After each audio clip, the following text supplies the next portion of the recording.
Assalamualaikum warahmatullahi wabarakatuh. Puji syukur saya panjatkan kehadirat Allah Subhanahu wa Ta'ala yang atas rahmatnya dan karunia-Nya saya dapat membuat dan menyelesaikan makalah ini tepat pada waktunya. Adapun tema saya dari makalah ini adalah konsep ketuhanan dalam agama di dunia dan agama Islam. Pada kesempatan ini saya mengucapkan terima kasih yang sebesar-besarnya kepada dosen mata kuliah pendidikan agama Islam Bapak Muhammad Liyaul Ulami SPDI MPDI yang telah memberikan tugas kepada kami agar bisa meresum tugas agama ini, dan saya juga ingin mengucapkan terima kasih kepada kedua orang tua saya serta pihak-pihak yang turut membantu dalam pembuatan makalah ini. Saya sebagai penyusun jauh dari sempurna, dan ini merupakan langkah yang baik dari studi yang sesungguhnya. Oleh karena itu, keterbatasan waktu dan kemampuan saya, maka kritik dan saran yang membangun senantiasa saya harapkan. Semoga makalah ini dapat berguna bagi saya, pada khususnya, dan pihak lain yang berkepentingan pada umumnya. Terima kasih. Wassalamualaikum warahmatullahi wabarakatuh. Latar belakang pendidikan agama Islam merupakan usaha sadar yang dilakukan pendidik dalam mempersiapkan peserta didik untuk meyakini, memahami, dan mengamalkan ajaran Islam melalui kegiatan bimbingan, pengajaran, atau pelatihan yang telah dirancang untuk mencapai tujuan yang telah ditetapkan. Agama berasal dari bahasa Sanskerta. A berarti tidak, gama berarti kacau, sehingga agama dapat diartikan berarti tidak kacau, atau yang dapat diartikan suatu peraturan yang bertujuan untuk mencapai kehidupan manusia ke arah dan tujuan tertentu, seperti halnya agama yang ada di dunia ini yang mempunyai maksud dan tujuan tertentu bagi pengikutnya, yaitu agar menjadi manusia terarah. Karena semua agama yang ada di dunia ini mempunyai kitab-kitab yang menjadi pembimbingnya, seperti halnya agama Islam, karena agama Islam juga memiliki kecenderungan terhadap konsep hidup di dunia, ilmu pengetahuan, nilai-nilai, bahkan menjadi tolak ukur dalam menilai benar atau salahnya kepercayaan umat manusia yang menyangkut keselamatan di dunia dan di akhirat. Karena agama Islam menjadi agama yang bertauhid. Tauhid merupakan tujuan utama Nabi dan Rasul untuk didakwahkan kepada umat manusia. Agama Tauhid mempunyai kitab yang bernama Al-Quran, karena di dalam Al-Quran terdapat semua kejadian yang akan datang, karena isi Al-Quran adalah nyata. Namun, tidak semua masyarakat menganut sistem kitab-kitab. Ada sebagian masyarakat yang masih menganut sistem kuno. Dalam alam masyarakat kuno telah dikenal berbagai kepercayaan seperti dinamisme, animisme, politeisme, dan berpuncak pada monoteisme. Dalam konsep Islam, ketuhanan disebut dengan menyembah Allah Subhanahu wa Ta'ala dan meyakini bahwa Allah Subhanahu wa Ta'ala sebagai Maha Tinggi yang nyata dan esa satu, pencipta yang maha kuat dan maha tahu, yang abadi, penentu takdir dan hakim bagi semesta alam. Agama Islam menitik beratkan konseptualisasi Tuhan sebagai yang tunggal, satu, dan maha kuasa, seperti yang tertera dalam dalil surat berikut ini beserta artinya. Seperti surat Al-Ikhlas ayat 1-4. Qul huwallahu ahad, artinya, katakanlah, dialah Allah yang Maha Esa. Allahus somad, artinya Allah adalah Tuhan yang bergantung kepadanya segala sesuatu. Lam yalid walam yulad, artinya dia tiada beranak dan tidak pula diberanakkan. Walam yakullahu kufuwan ahad, dan tidak ada seorang pun yang setara dengan dia. yang berada dalam surat Al-An'am ayat 1 yang berbunyi, Alhamdulillahilladzi khalaqas samawati wal arda wa ja'alat dhulumati wa nurah tsummat dina kafuru birabbihim ya'dilun, yang artinya, segala puji bagi Allah yang telah menciptakan langit dan bumi dan menjadikan gelap dan terang. Namun demikian orang-orang kafir masih mempersekutukan Tuhan mereka dengan sesuatu. Dan dalam surat Al-Asyad ayat 65 yang berbunyi, Qul innama ana mundiron wa ma min ilahi illallahul wahidul qahhar. Artinya, katakanlah Muhammad, sesungguhnya aku hanya seorang pemberi peringatan. Tidak ada Tuhan selain Allah yang Maha Esa, Maha Perkasa. Ada di surat Al-Insan ayat 30 yang berbunyi, wa ma tasya'una illa ansya Allah innallaha kana haliman hakiman, yang artinya, tetapi kamu tidak mampu menempuh jalan itu kecuali apabila Allah kehendaki. Sungguh Allah Maha Mengetahui, Maha Bijaksana. Ketuhanan adalah segala sesuatu yang berhubungan dengan sifat keadaan atau segala sesuatu yang berhubungan dengan Tuhan. Sedangkan Tuhan dalam bahasa Arab disebut ilah, yang berarti dalam ma'bud, yang disembah. Perkataan ilah yang diterjemahkan Tuhan dalam Al-Quran dipakai untuk menyatakan berbagai objek yang dibesarkan atau dipentingkan manusia. Berikut adalah agama-agama di dunia. Yang pertama, Tuhan dalam agama Islam. Nama Allah telah digunakan oleh orang-orang Arab sebagai Tuhan yang tertinggi di antara Tuhan-Tuhan lain yang mereka sembah. Tentu, nama Allah tidak muncul begitu saja pada zaman mereka, melainkan telah dikenal dari agama-agama terdahulu, terutama agama Hanif Nabi Ibrahim alaihi wasallam. Allah berasal dari kata al dan ilah yang artinya maha sembahan. Jadi dapat diartikan dari kata ini, Allah adalah sesembahan yang tertinggi dari segala sesuatu, baik yang ada di dalam dan bagi yang hidup kehidupan dan penghidupan. Allah adalah yang patut dijadikan pengabdian dari segala makhluk atau sesuatu yang lain. Dalam pandangan Quraisy Syihab, kata Allah ini terulang dalam Al-Quran sebanyak 2698 kali. Ada yang berpendapat bahwa kata Allah disebutkan lebih dari 2679 kali dalam Al-Quran. Sedangkan kata Tuhan dalam bahasa Arab adalah ilah yang diulang sebanyak 111 kali dalam bentuk mufrad, ilahaini dalam bentuk tatsaniyah 2 kali, dan alihah dalam bentuk jamak disebut ulang sebanyak 34 kali.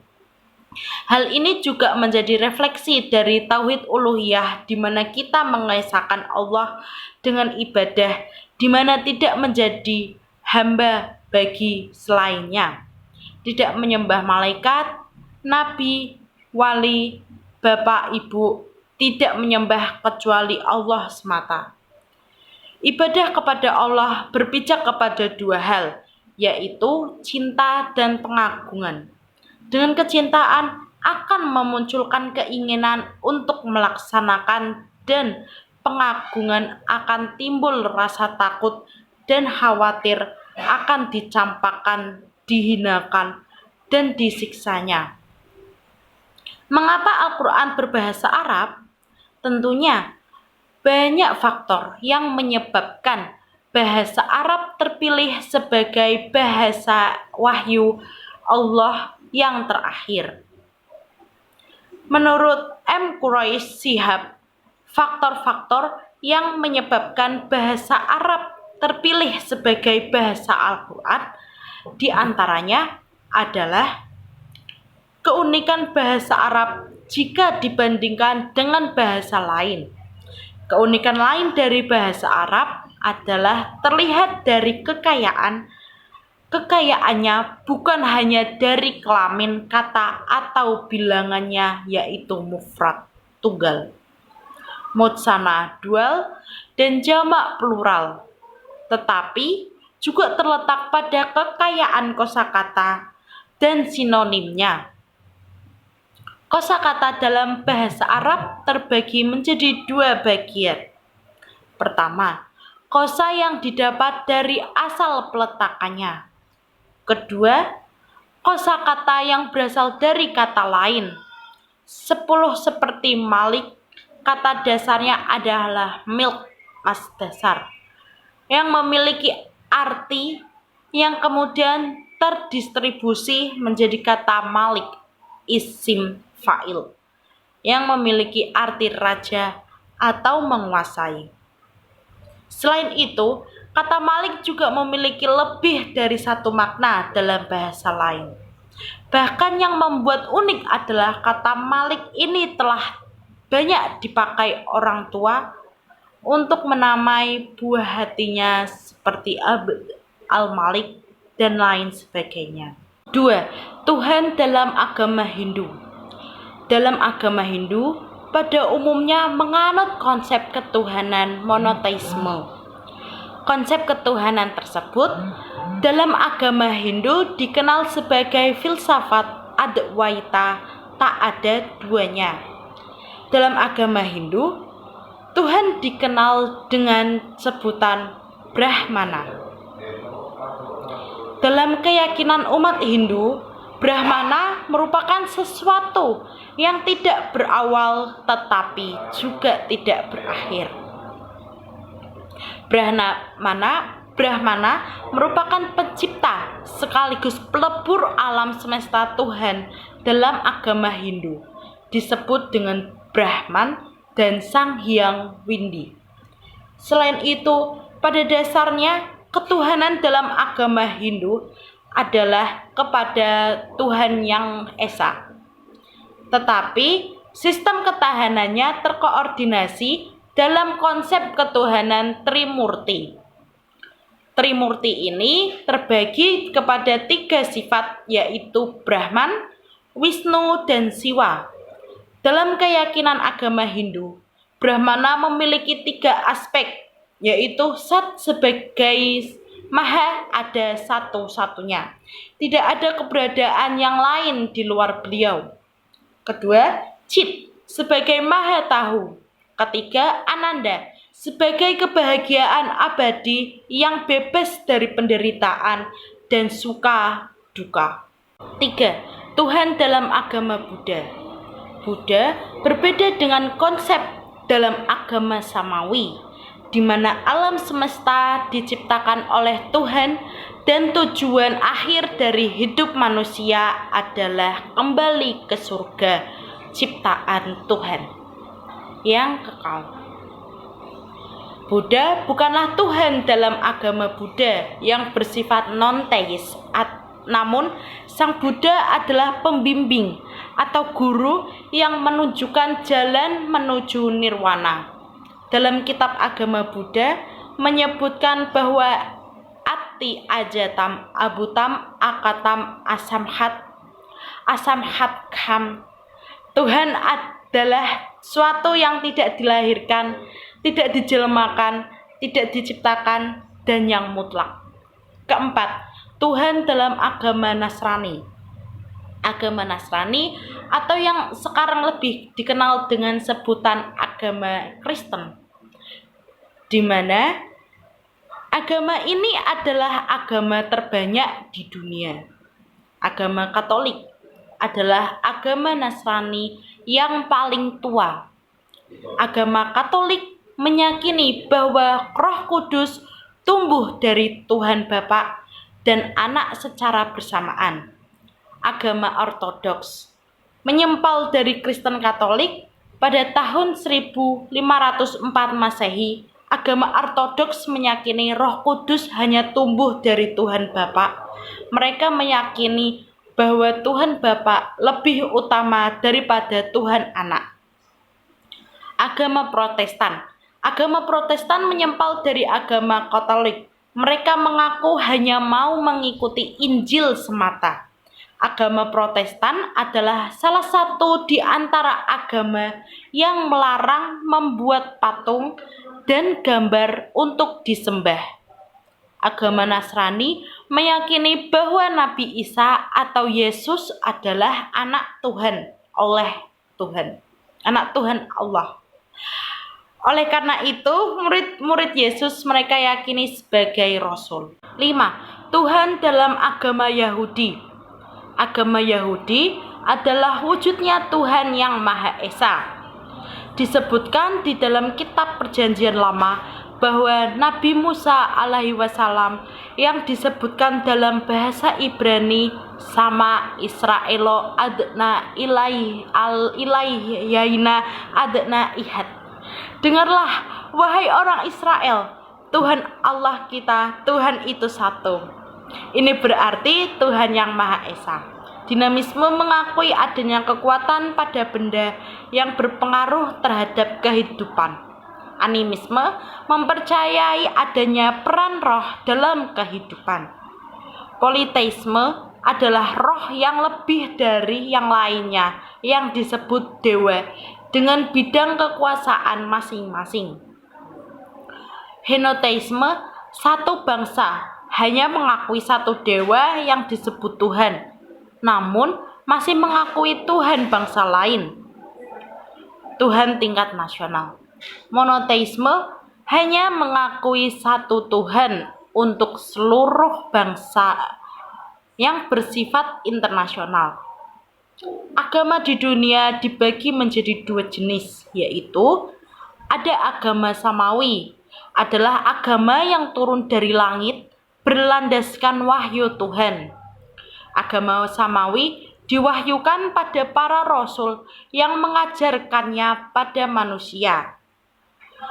Islam sudah berumur ribuan tahun sejak Allah Subhanahu wa Ta'ala menurunkan Al-Quran secara bertahap pada Rasulullah Shallallahu Alaihi Wasallam pada 610 hingga 632 Masehi. Adapun agama samawi adalah agama Islam, agama Nasrani, dan agama Yahudi. Agama Ardi, kepercayaan yang berkembang berdasarkan budaya, daerah, ataupun pemikiran seseorang. Adapun agama Ardi adalah Buddha, pemikiran hasil Siddhartha Gautama, dan Hindu hasil akulturasi budaya bangsa Arya dan Dravida. Penutupan, kesimpulan dari catatan kuliah agama Islam ini membahas tentang konsep ketuhanan di dunia dan agama Islam. Pada makalah ini membahas tentang konsep-konsep yang ada di dunia dan agama Islam. Dengan segala mentaati segala perintah Tuhan, agama masing-masing, kitab-kitab, dan menjauhi segala larangannya. Menjalankan sepenuh hati dan semata-mata hanya untuk mendapatkan ridho dari Tuhan agama masing-masing. Setelah diri kita sendiri, maka tugas utama seorang hambanya adalah menyebarkan serta mengamalkan yang dipercayai. Saran dari saya adalah agama ini mengajarkan kita untuk saling menghormati satu sama lain. Dan agama dimanapun pasti menyuruh umatnya untuk saling menghargai satu sama lain. Mengajarkan kebaikan antar sesama karena Tuhan ingin kita para manusia untuk saling bermanfaat satu sama lain. Namun ada agama yang masih menganut sistem roh, seperti menganut dinamisme, animisme, politisme, henoteisme, monoteisme. Penganut ini bisa dikatakan dengan agama ardi, yaitu agama yang berasal dari hasil budaya dan pemikiran manusia. Sedangkan agama yang berasal dari Tuhan adalah agama Islam, Nasrani, dan Yahudi. Sekian presentasi dari saya. Wassalamualaikum warahmatullahi wabarakatuh.